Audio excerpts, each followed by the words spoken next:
My name is Jionne McMichael, and I desire to become someone that is super influential in my community and a role model for Black women using creative platforms within the entertainment industry. Right now, I have my own podcast where I use my voice to speak on topics.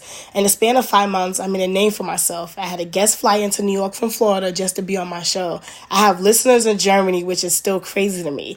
Not to mention, my podcast is available on major platforms such as Spotify, iHeartRadio, Apple Podcasts, etc. I'm not yet at a level of mastery because I'm still a beginner, and there are certain things that I'm still experimenting with to help my podcast become better. I'm doing the work necessary to get there, however.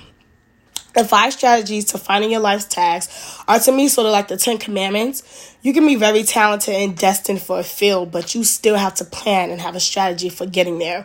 I believe these 5 strategies help make the road there less rocky. The primal inclination strategy, return to your origins.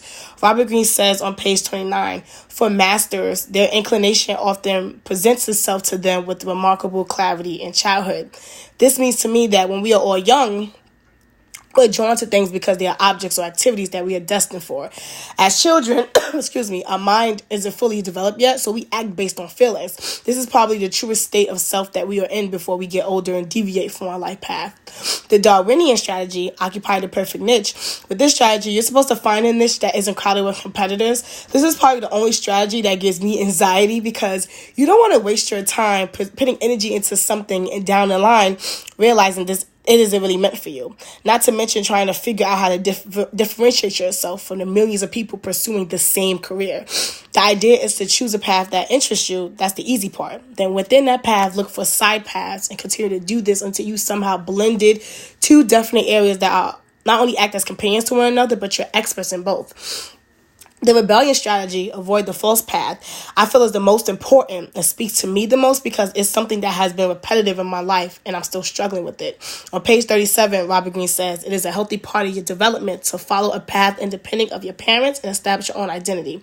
What that means to me is pursue things for yourself. You have to be active in rebelling against anyone and anything that pushes you to do something that they think benefits you and provides you something that they think you want to need, money, fame, or attention.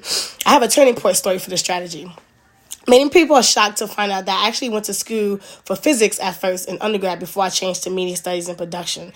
I was good at math, and physics was like the only science that made sense to me. I enjoyed it, but it wasn't something I really wanted to do for my entire life. My father didn't want me to go to college for anything art-wise because he thought it was a waste of time and money. He told me to go to school for physics so I can get a job that pays a lot. Not to mention, a Black woman pursuing any science degree opens a lot of doors scholarship-wise. I was bored. I hated all my classes. I was miserable. Second semester, I changed my major. I was and always will be someone drawn to entertainment. My father was disappointed and didn't speak to me for 4 months. He eventually got over it once he saw how passionate I was about my dreams and goals. Ironically, my dad is a musician, super intelligent, and he, like myself, changed his major in college to pursue his music career.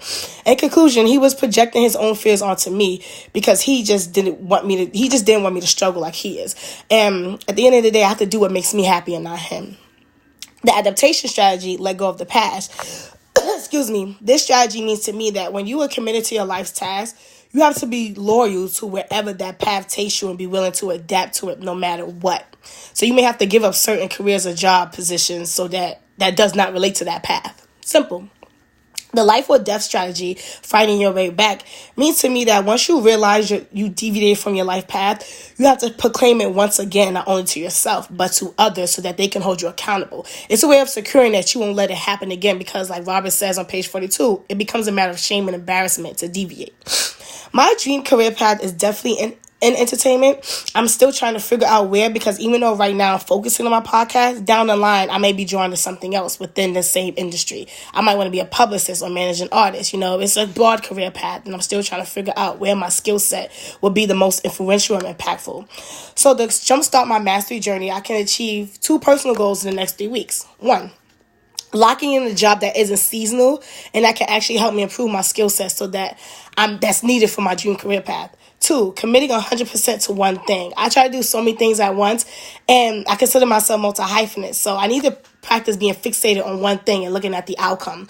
In conclusion, this was my turning point presentation. I really hope this was informative and provided insight on who I am as a person. I'm getting over a cold, so I really apologize if this is not good quality, but you have to be willing to do what's important and everything from the heart to follow your life's path. And that's what I'm trying to do now. Thank you.